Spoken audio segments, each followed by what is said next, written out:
A very good evening to each one of you. Welcome to our study. If you have your Bibles, kindly turn with me to Genesis chapter 16. Genesis chapter 16. I just reread Genesis chapter 12, where we're first introduced to Abram. Actually, his name is first mentioned in the end of chapter 11, but we're told about him, we're told about the covenant that God made with him in Genesis chapter 12. So I reread Genesis 12, 13, and 14 just to get a good idea of all the times he displayed faith in God. Yes, he was a work in progress, and all the times he kind of messed up, if you will. So I was looking at all the times his faith is exemplary, and all the times where he made some mistakes, just to get an idea of how many times he failed, how many of those tests did he pass? Did he pass it with flying colors, or did he fail miserably? And I made a note of it. I just put a plus or a positive sign wherever he did very well, where he excelled in his faith, where he was being shaped, where he submitted to God. And I put a minus or a negative sign wherever he failed or did not trust the promises of God. And so I just want to briefly take you through chapter 12, 13, and 14 in about 3 minutes. In about 3 minutes, remember first that in chapter 12, God tells him to leave his country and his family. And he says, I'll give you a land and make you a great nation. I'll make you a great nation.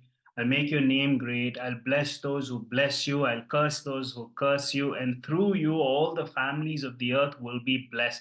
Now, Abraham immediately obeys. He leaves his land, but it is partial obedience because he takes along with him his nephew Lot. So it's partial obedience. So we can give him a plus and a minus over there. He leaves, but then he also doesn't fully follow through the commandment of God, that is to leave his family behind. And then in Genesis 12:7, once he gets to Canaan, God says basically, go to the land I will show you. He gets to Canaan. God reiterates the promise, and there he builds two altars. One he builds in Shechem, then he moves along further and he pitches his tent between Bethel in the west and Ai in the east, and he builds another altar over there. So, two altars. So, you can give him two plus there, or maybe one plus point over there. Then, a little later in Genesis chapter 12, we're told a famine came to the land and he doesn't know what to do and he panics and he leaves to Egypt. And God never told him to go to Egypt, but he thought that would probably be the best way to combat the famine, the best solution. And he makes this move to Egypt, but he realizes that when Pharaoh and his household see his wife, who's exceptionally beautiful, when they see Sarai, they will take her to be part of their family. And so Abraham is scared and he tells Sarai to lie and say that she is his sister, which is kind of a half truth. But we see that one wrong decision, one bad decision leads to another bad decision. And so for that, we can give him two minus points where he doesn't trust God. He doesn't remain in Canaan in spite of the famine. He just goes. God would have probably provided for him, but he goes to Egypt, and that decision leads to one more bad decision. And then we know that a plague comes to the house of Pharaoh. God intervenes and he rescues Sarai before I believe she's defiled by Pharaoh. And then in Genesis 13, we saw that restoration where he goes back to that place where he first pitched his tent, and we saw that he kind of starts again. Just somebody who has, you could say, imperfect faith. He goes back to the place. He goes back to square one, and he starts all over again. And he calls on the name of the Lord. That's what Genesis in the beginning of chapter 13 says. So we see that he's a work in progress. And then Lot, his nephew, starts causing him problems. This is again because he did not listen to the instruction of God when he said, leave your family. So Lot causes him problems. And Abraham says, let there be no strife between your herdsmen and my herdsmen. And then he says, you look to the left, and if you desire that land, you go the way. If you look to the right, desire that land, you go that way. And Lot lifts up his eyes. He sees the Jordan Valley. He sees that it's very fertile, and he makes that move.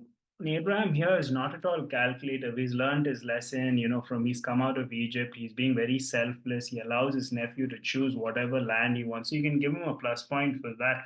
And then after that, God reiterates this promise, saying, "You've been that way with Lot." He reiterates the promise and says, "Lift up your eyes, and all the land that you tread upon will belong to you. You can go towards the north, south, east, wherever you walk, that will be your land." And he says, "Your descendants will be like the dust." And then he says, "Arise, walk the length and the breadth of the land, and I'll give it to you." And he was at that time by the oaks of Mamre, also known as Hebron. And there again, he builds an altar. So we see there are a lot of plus points in Abraham's life. And then in Genesis 14, so we've been through 12 and 13, just by way of summary, goes in when we go to Genesis chapter 14, we hear about those kings who come and kidnap Lot, his nephew, and Abraham goes with 318 servants, trained fighters. So he's a shrewd man, he's a wise man. The day comes where his nephew is in trouble. He goes, he pursues, he attacks at night, he has his own plan, he rescues him. It's an amazing rescue mission. He's a brave man, he's a warrior, and he brings him back. And so you can give him a plus point for that. He gives a 10 to this king of Salem, the king of righteousness, who he encounters, enigmatic figure, gives him a 10. And then he also says no to the king of Sodom. His name was Bera. Bera offers him the goods from the spoils basically, and he says, "No, I don't need it. You can keep it yourself, because I don't want somebody saying that Bera, the king of Sodom, made me rich. It was God who will protect." And he displays this tremendous faith, and at the same time he doesn't impose his own view on the others. He says, "Give whatever belongs to the others, but I don't want anything personally."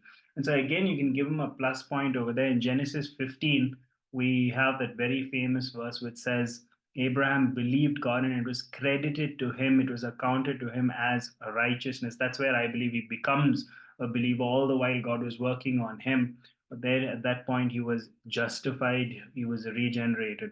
So he again, you can give him a plus point for that, because he believed in the promise of God. And then God tells him to go bring a heifer, a ram, a turtle dove, and pigeons. And again, he's obedient. And then finally, when he falls into a deep sleep, God Himself passes through those animals. And we saw that the covenant was made. It was an unconditional covenant, because usually both the parties will participate in.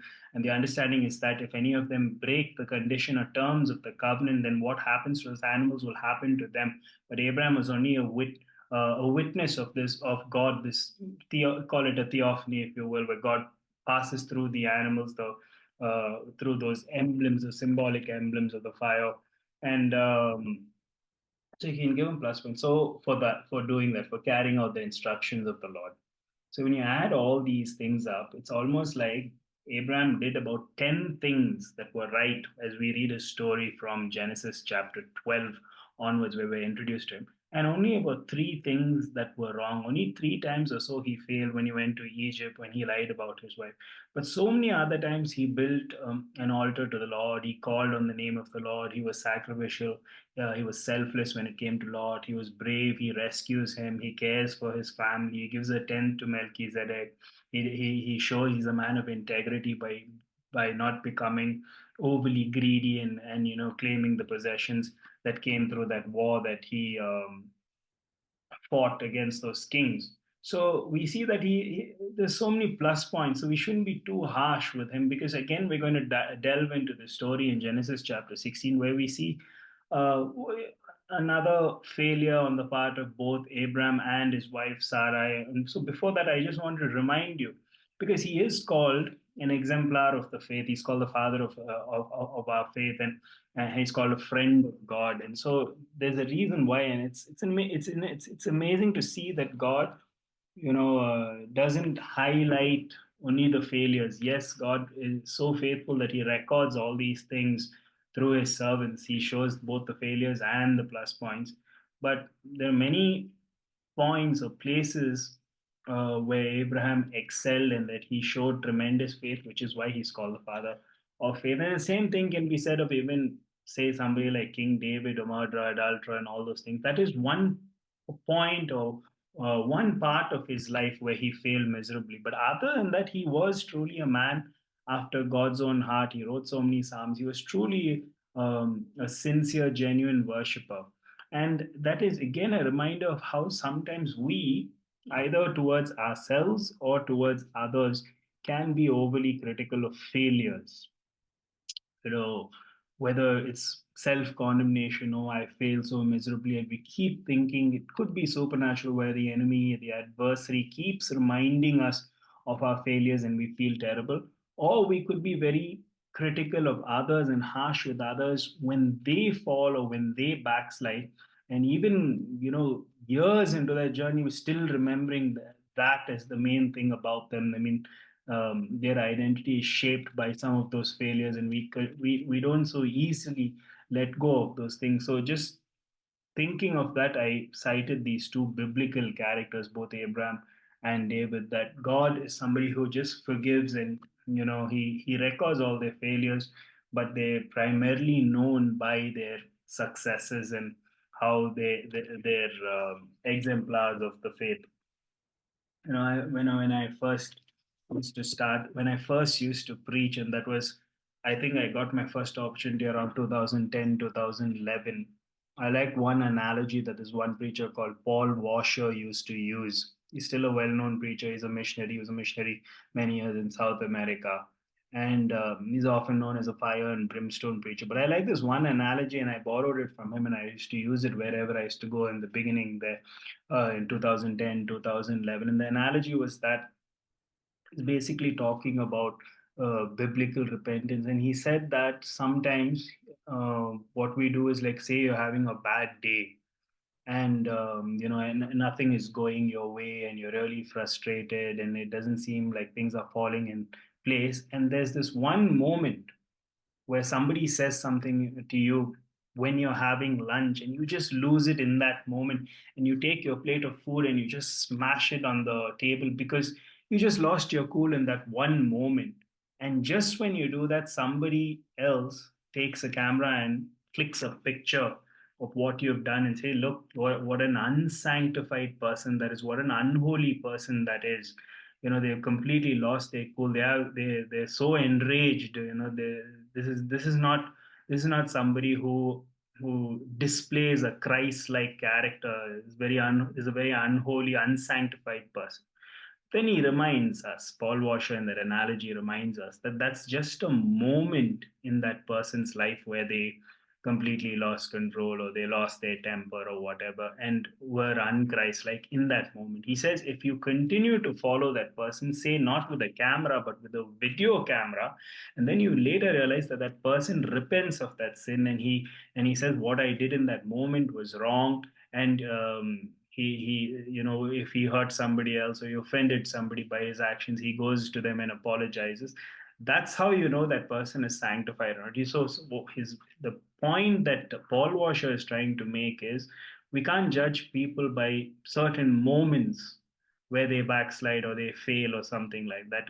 What really characterizes the majority of our lives determines whether we're being sanctified. We might take one step back and five steps forward, but that's the important thing, that we're taking those five steps forward, because all of us are being worked on by God. And that is the story of Abraham as we see it over here in Genesis 12. It's like he takes one or two steps back. He fails here and there, but then he progresses in his faith, and his faith is truly impressive. So today we do come to another low point in his life.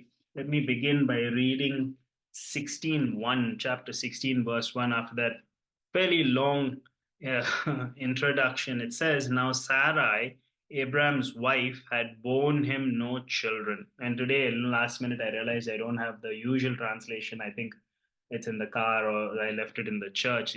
I'm reading from the NKJV today. So now Sarai, Abraham's wife, had borne him no children, and this must have been after a 10-year wait. The reason I say that is because of Genesis 12, which says Abraham was 75 years old when he left Haran.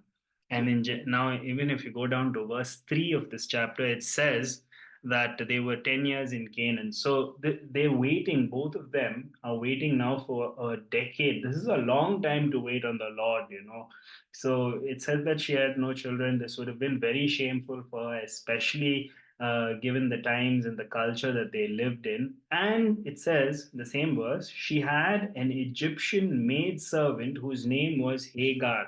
So this servant, this maid, they probably acquired during their time their sojourn in Egypt, in accordance to, I think, Genesis 12:16, which says that Pharaoh blessed them with a lot of wealth and servants. So they probably got Hagar during their time in Egypt. And Sarai has this one servant called Hagar. We're introduced to Hagar. In verse 2, so Sarai hatches a plan. She comes up with an idea and she says to Abram, "See now, the Lord has restrained me or kept me from bearing children. Please go into my maid. Perhaps I shall obtain children by her." And Abram heeded the voice of Sarai. Then Sarai, Abram's wife, took Hagar, her maid, the Egyptian, and gave her to her husband Abram to be his wife after Abram had dwelt 10 years in the land of Canaan. Again, there's that indication that they were waiting for 10 years in the land of Canaan. They were childless. And so Sarah probably thinks then I need to help the Lord. He promised us children, but maybe after 10 years of waiting, she said, maybe only Abraham is going to be the father. Maybe I'm not going to be the mother of all nations. He's going to be the father of all nations. So maybe God actually expected us to figure it out like that. But in reality, it was the arm of the flesh. And so, and again, before we, get too critical of Sarai over here saying, she's willing to share her husband. Let's not forget that Abraham was also willing to share his wife with Pharaoh just to save his own life. He did not trust that God would protect them. So now here, that time he was willing to share his wife, and here she is willing to share his husband. Circumstances are different. There he wanted to be protected. Here she wants to help God. She wants the promise to come to pass. She wants to have a child because that was the custom those days. Sometimes those things did happen, and legally the child would be hers. But this was unbelief in God's promise.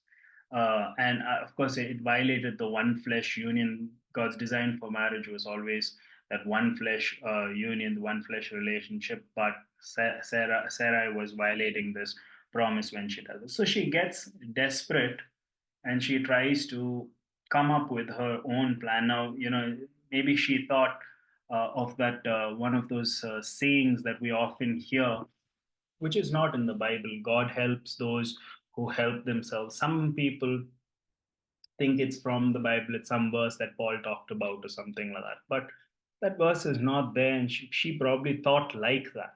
May not be those exact words, but she maybe thought that, God helps those who help themselves, and therefore let me come up with this.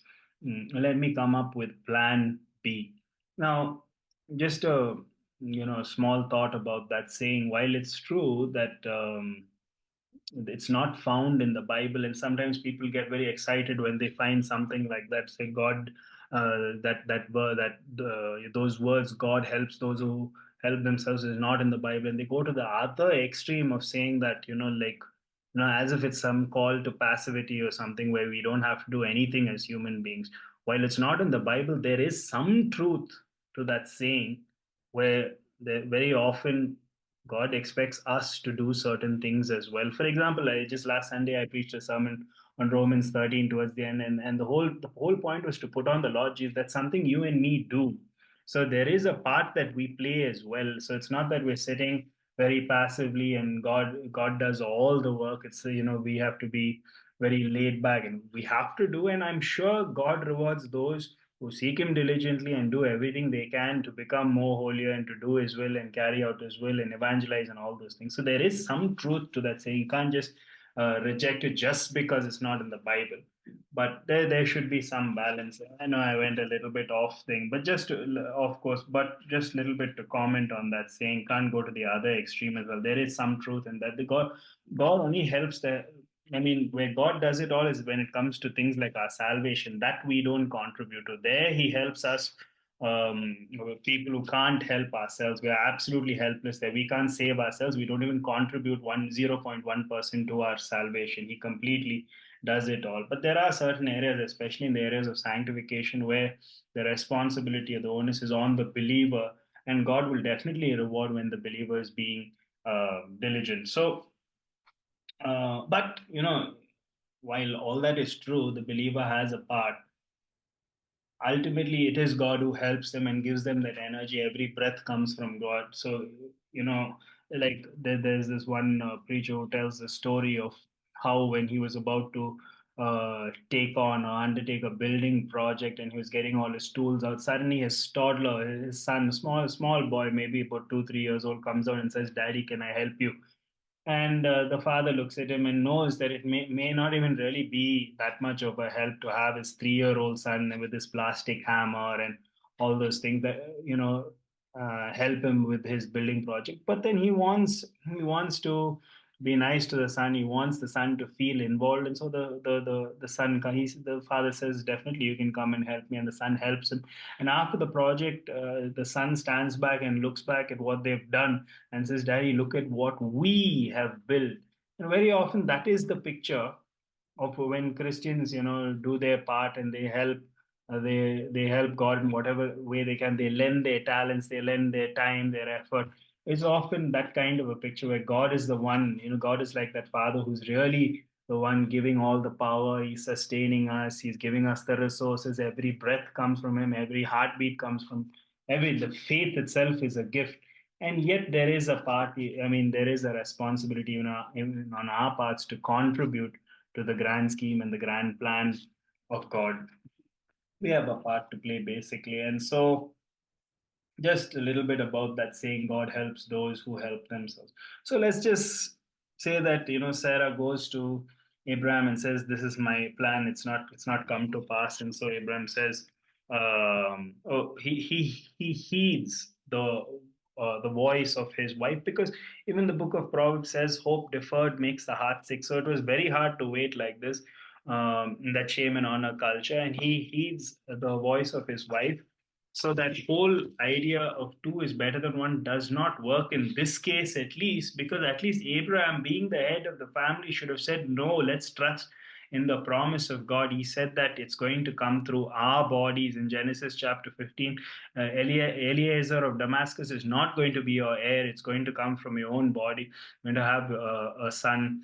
But they don't, he also listens to his wife. And she says, "Behold, the Lord has prevented me from bearing children." As I read that in verse 2, I think that was too huge of an assumption on the part of Sarah. And I was just thinking, we have to be careful about putting a limit on what God can do, on his power, on his capability. I like what Tozer says, and I've quoted him before, but I'll remind all of us again. He says, "God is looking for people through whom he can do the impossible."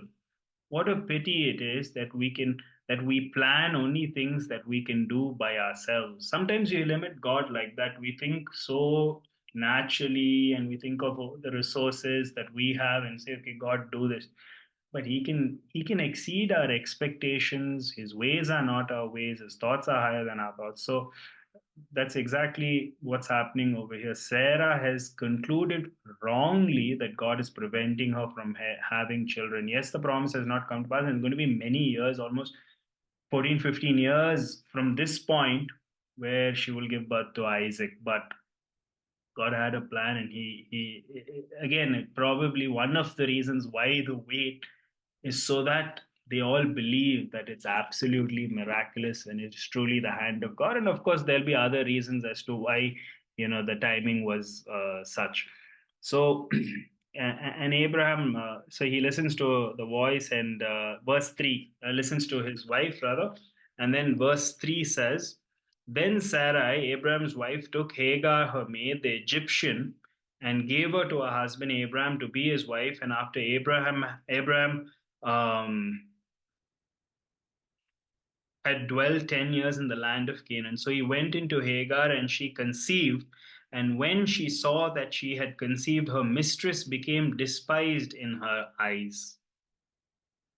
So just want to say that there is no, there was no cheating, or there was no romance, there was no lust, there was no manipulation or anything. This is all pre-planned by Sarai. She tells Abraham this, and it's not like there was some adultery or cheating, as I said earlier.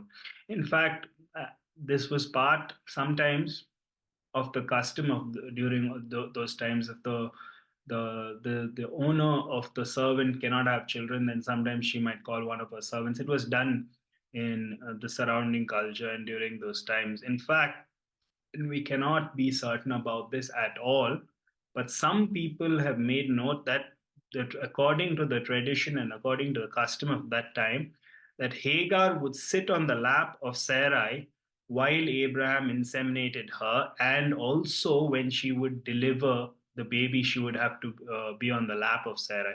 Cannot be sure about this, but what somewhat adds weight to this whole idea is what is said in Genesis chapter 30, verse 3, when Rachel is barren and she says to Jacob, "Go into my servant Bilhah." So in Genesis 33, it says, again, this is NKJV, it says, Rachel says, "Here is my maid Bilhah, go into her, and she will bear a child on my knees, that I may also have children by her." So some commentaries say that this should be taken literally and that they used to do this back in the day. And it was not just symbolic, it was actually they literally did it because they would then legally adopt, the children will legally belong to the owner of the slave. So can't be sure of this, but I just thought I'll mention it in passing, so that it wasn't like Abraham had some sort of affair with Hagar or something. It was all pre-planned, and it was only for the purpose of her being a surrogate. So I was reminded of one story when we were very young, where we were on our way. I was with my uncle, aunt, and my cousins, and we were on the way to some. It was called Jakur. I think it was called Jakur Flying Club. It had like one resort, and my uncle and aunt were taking their children and me along for about 2 3 days over there. And it was the time where there was no Google Maps and all that, and there was no GPS. There might have been GPS, but at least not here in India. So he was just doing it. He was asking for directions in the old school way, but put winding down the window. There was no power windows, and winding down the window, asking umpteen people on the way, how do we get to Jakur Flying Club? And for some reason, we kids in the back seat found that so humorous. Every time he winds down the window and he calls out to somebody and says, "Hello, where is Jakur Flying Club?" For some reason, until date, we laugh about that one incident. And the reason I bring that up is because there is a Jewish proverb which says that it is better to ask which is the right road 10 times than to take the wrong road once. So while what they were doing was they thought was wise. They should have sought the Lord. Abraham should have sought the Lord. Sarai should have sought the Lord and asked God, "Is this part of the plan? Should we bring in Hagar into the picture? And should Abraham go into her, and through them can this promise that you have made come to pass?" They should have desperately inquired of the Lord, which they did not. And like this Jewish proverb says, it's better to ask which is the right road 10 times than take the wrong road. Just like my uncle did back in the day, where he kept on checking, double checking, and triple checking to see if we were on the right track to get to this place. So yeah. So then moving on, we're told in verses 5. Then Sarai said to Abram, "My wrong be upon you." So after this, after Hagar starts looking at Sarai with contempt and with disdain, she says, "My wrong be upon you. I gave my maid into your embrace, and when she saw that she had conceived, I became despised in her eyes. The Lord judge between you and me." So Abram said to Sarai, "Indeed, your maid is in your hand. Do with her as you please." And when Sarai dealt harshly with her, she fled from her presence. So, mm,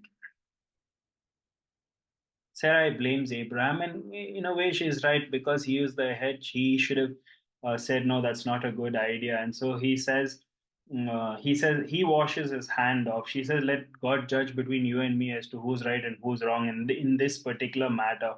But Abraham washes hands off and says, "Do with your maid as you please. She's your maid. You can deal with her." So immediately, what happened to Hagar is the minute that she conceived, she thought that she was superior to Sarai, because especially in those days, it was looked as a blessing to conceive and to have a child. And if you were barren, if you're not able to give birth to a child, then you were considered to be cursed. So as soon as Hagar conceived, proving that there was something wrong with Sarah's body and not Abraham's body, because the minute he sleeps with her, she's able to conceive. So Sarai feels very rejected, and Hagar becomes very prideful, looking at her with contempt. Just because she had the baby. Again, I was reminded as I was reading the story of how my aunt once had this driver helping her, and suddenly overnight this driver inherited like lots of money. I think to something to the tune of 5 crores just overnight. Somebody died in his family and all the wealth he inherited. Now this man who was probably earning a very meager salary now suddenly becomes rich, wealthy overnight, and he buys a Scorpio. And but the reason I bring that up is nothing in his attitude changed. He continued to come to be my auntie's driver. But the funny part is he would now come in a Scorpio to come and drive probably a car of lesser value, and he was dressed differently and all those things. And he started asking her advice about where to invest, which he did because she was good in all those things. But the point is, his attitude did not change. Even after that, he is the same person. And sometimes they talked about that. But here, in this case, the minute Hagar gives birth, or rather is found to be pregnant, she looks at Sarah in a very different way, because now she is the person of honor. She is the one who is provided what the master wants, and so Sarah is completely torn and she doesn't know what to do. She blames the blame game starts. She blames Abraham, and again it's a reminder of what Jesus said in John chapter 6: the flesh profits nothing. This is the arm of the flesh. They're trying to do things uh, according to their own plan and their own strength, and it doesn't work out. And yeah, I like what the Scottish poet and author George MacDonald said. He said, "Whatever a man or a woman attempts to do without God will either be a miserable failure or an even more miserable success," which is what it was in this case. It was an absolutely miserable success. They succeeded in getting Hagar pregnant. That's what they wanted. They wanted a child, but it was a miserable success. And so, she becomes very angry. Sarah becomes very angry, and Victor Hugo once said, "Hell has no fury like a woman's scorn." And so Abraham doesn't know what to do. He says, "You do whatever you want with your wife." And then in verse 7, we are told, now the angel of the Lord. So because now Sarai deals harshly with Hagar. She flees from her presence. Does she have a plan?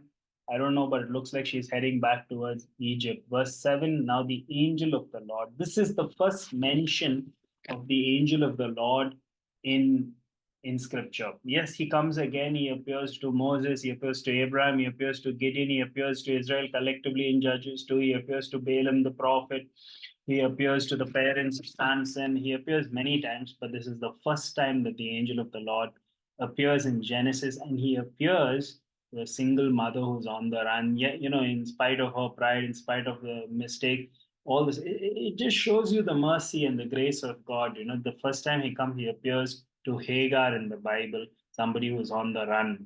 And this the most probably I think it is. I think this is the pre-incarnate Christ. We shouldn't be confused by that word angel. Some people say angel means has to be Gabriel, but angel of the Lord probably is a reference to the pre-incarnate Christ, even because later of what Hagar says in the end of the chapter. And it has to be the pre-incarnate Christ because no, it can't be God the Father because nobody has seen God the Father, so it can't be God. And even if so, it probably was Jesus, the second person of the Trinity, was called Jesus later. The second person of the Trinity who makes this appearance, takes some sort of physical form, and converses with Hagar. In verse 7, it says, "The angel of the Lord found her by a spring of water in the wilderness, by the spring on the way to shore." So she is probably headed towards Egypt. Verse 8 says, "And he said, Hagar, Sarai's maid, where have you come from and where are you going?" She said, "I am fleeing from the presence of my mistress Sarai." The angel of the Lord said to her, "Return to your mistress and submit yourself under her hand." Probably not what she wanted to hear, but implicit in this commandment is the promise that God would be with her. He says, "Where are you coming? Where are you coming from? Where are you going?" Again, two excellent questions that we can ask ourselves even today. Where do we come from? And where are we headed? What are some of the goals that we have for the future? What are some of the improvements that we've made from the past? All those things. So she probably thought that I'm coming from a very abusive household where they're ill-treating me and I'm headed towards freedom. But the angel says, "Return, repent, return to your mistress and submit yourself under her hand." And yeah, like I said, it's probably not what she wanted to hear. But then the angel says more, I think, by way of assurance. The angel said to her, "Return." Then in verse 10, the angel of the Lord said to her, "I will multiply your descendants exceedingly." Somewhat similar to what Abraham heard from the Lord, "so that they shall not be counted for multitude." And the angel of the Lord said to her, "Behold, you are with child, and you shall bear a son, and you shall call his name Ishmael, because the Lord has heard your affliction." Now, Ishmael means God hears. And again, this is the first mention in the Bible of a person who's named before they are born. Happens later in the Bible many times, but this is the first mention of a person who's named before they're born, which tells you and me that God has a plan for Ishmael and his life. You know, if God wanted to get rid of them, he didn't have to appear. If God thought, yes, Abraham and Sarai messed up and they, thought that they have to help God and they've done something that is definitely wrong and sinful, yet God intervenes in this point where she's running away and he brings her back, essentially brings her back into the story. Doesn't allow her to just go and disappear into obscurity and we never hear about Hagar again, or you never hear about Ishmael, or what happens to that, that plan that Abraham and Sarah put together. He brings them back. She just continued to flee. She probably would have died in the wilderness, or maybe let's say she survives the wilderness and makes it in Egypt. But out of the Bible, we never hear of them again. But God sends her back because He has a plan, and He says, even for them, He has a plan, and He says, he will be called Ishmael because God hears. That's the name of Ishmael. And then he says, "He shall be a wild man." So this is like there's something positive, but there's also something not so positive. In verse 12, he says, "If be a wild man, his hand shall be against every man, and every man's hand against him, and he shall dwell in the presence of all his brethren." So he's going to be so Ishmael is basically, as all of you know, the ancestor of the Arab people. And God says that he will be a donkey of a man, and that his hand will be against other people, and other people's hand against him. And if you look at the violence and the murder just amongst the Arab people itself, you can see this promise. It's not necessarily that they're killing Jewish people and they're killing Christians or something. Just in their own community itself, the murder and the violence. So there's a lot of hostility, and but we have to keep in mind, just based on this account in Genesis chapter 16, that God has a plan for the Arabic people, and that just by even when He calls them back into the story, He could have let both of them die in the wilderness. But and some facts to note is that not all Arabs are Muslims. Sometimes I don't know. Sometimes we get that idea all Arabs are Muslim. Most of them are. About 93% of Arabs are Muslims, and again, not all Muslims are Arabs. That there are definitely more Muslims who are not Arabs than Arabs are Muslims. So if you look at the Quran, interestingly, it has a very different account of how things panned out in this story. And I've actually read portions of it. And in chapter 37 in the Quran, it's called Surah, it's not called chapter. In chapter 37, from verses 80 onwards, we have the story. Abram is introduced into the story, and he's basically fighting the pagans because they're worshipping idols. This is according to the Quran, and he's fighting all the idols, and they get angry with him because he mockingly asks the idols, "Are you going to eat the offerings that are being given to you?" and the people get angry with him and they say make a fiery furnace, but then God intervenes and makes them inferior. That's the words of the Quran. And so Abraham says, I'm going to leave, I'm going to be obedient to my God, and then he asks God for a righteous offspring. All words from the Quran. So there, what happens is God says, "Shall we give him the good news?" And He gives him the good news that a child will be born to him, and that child happens to be Ishmael. Now, right after when Ishmael comes, to an age where he's able to work and help his father, God gives Abraham a dream, and in that dream, he's supposed to sacrifice Ishmael. And so Abraham actually immediately after having that dream tells Ishmael, "This is the dream I had. What do you think of it?" And he says, "Let's just carry on, and I hope Allah will find me steadfast or patient. I hope I pass the test." So Abraham carries on with the sacrifice, and so it's not Isaac, according to the Quran. It's not Isaac who was going to be sacrificed. We'll come to that story later in Genesis 22, but it was Ishmael who was sacrificed. And usually they use that verse which says, "Take your son, your only son," and they say who is the only son. At that time, it was Ishmael and not Isaac. So, but of course, as Christians, the truth was that it was uh, Isaac. So there's a slightly different, account in the Quran, and there's some places where all these characters do appear, like Moses and Aaron and Lot is there in the Quran and all that, but there's a very different story. Not very different. Some parts are similar, and there are some parts that are very different. And again, some parts which are familiar, like when Abraham is told by Allah apparently to take Hagar and leave her in what is believed to be Mecca, and there she could not find water. They were running out of water, and then they encounter this well called Zamzam, which was dug by the angel Gabriel, and then so she goes there, and then even today they have that well, and they go it and they go there during their Hajj or whatever that's called, and then they try to retrace the steps of Hagar when she was going up and down between the two hills as part of their tradition. So a lot of differing accounts rather in the Quran. But the point is that sometimes we think that God doesn't have a plan for the Arabic people, but He does have a plan for them. And we get that idea right here in Genesis chapter 16, where God says that He will I will multiply your descendants exceedingly so that they will not be counted for a multitude. And so we must pray for the Arab people and also for all the Arab Christians, our Arab Christians as well. Pray for them as they continue to evangelize. And this whole story reminds us that there are a lot of angelic visitations for those for the Arabs. I mean, Jesus goes, we always hear stories and testimonies of how Jesus, they see dreams of Jesus where Jesus instructs them, and then they convert to Christianity. So, well, let me read verse 13, 14, and 15 and we'll finish this chapter. Then she called on the name of the Lord who spoke to her and spoke to her, "You are the God who sees me." That's Elroy.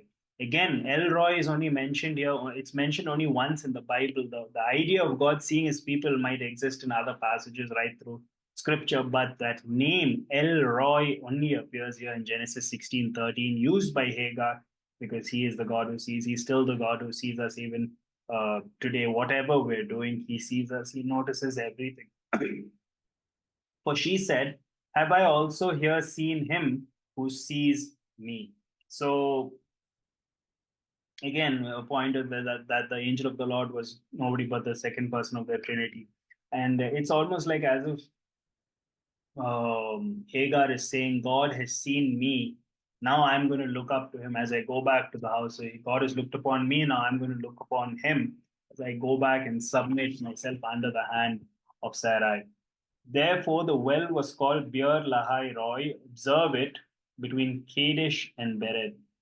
Beer Lahai Roy it was called. So Hagar bore Abram a son. That means she returned. And Abram named his son, whom Hagar bore, Ishmael. So she probably went, recounted the events, her encounter with the angel of the Lord, told them what happened, and Abram names him Ishmael. So that is Abram's firstborn son through Hagar. And when this happened, verse 16 says Abram was 86 years old. God called him when he was 75 with that promise. Now he's 86, and he's still not had a child through Sarai, had a child through Hagar.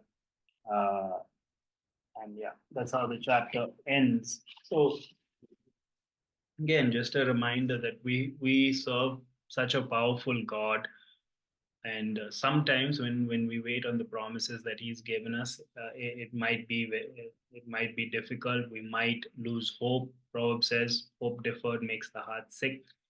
But because God has so much of power, and that because He always stays true to His promises, sometimes it might be a test for us to see if we'll continue to have faith in Him. There are times we're tempted. I can think of times in my life where I thought maybe I should help, maybe I should do this, maybe I should ask, maybe I should, but many of those times there's nothing but opportunities that God gives each one of us to continue to trust in Him, and then He will eventually come through. And when He comes through, nobody can deny that it was God's hand, and He comes through in marvelous ways as well. So it's like that. There was once a New Year float. They were having this New Year parade, and there were all these floats on different vehicles, and it's called the Rose Parade. It happens in California and on New Year's Day. And so one of the floats suddenly ran out of gas, ran out of fuel.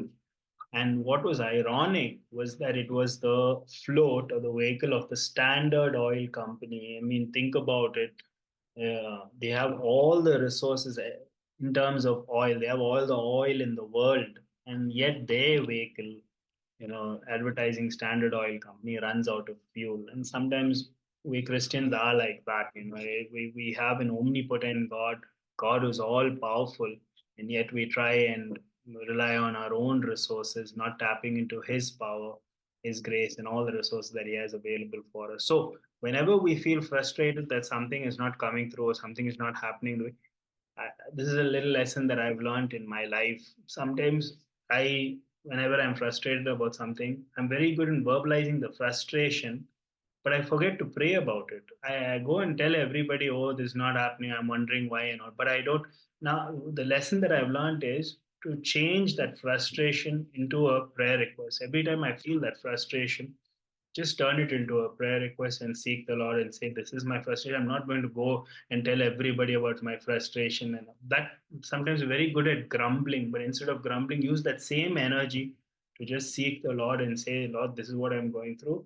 This is my desire. I'm going to leave it in your hands and trust that you will bring the best possible outcome because you're all powerful and you do the miraculous. So I think that that's what Genesis 16 points to.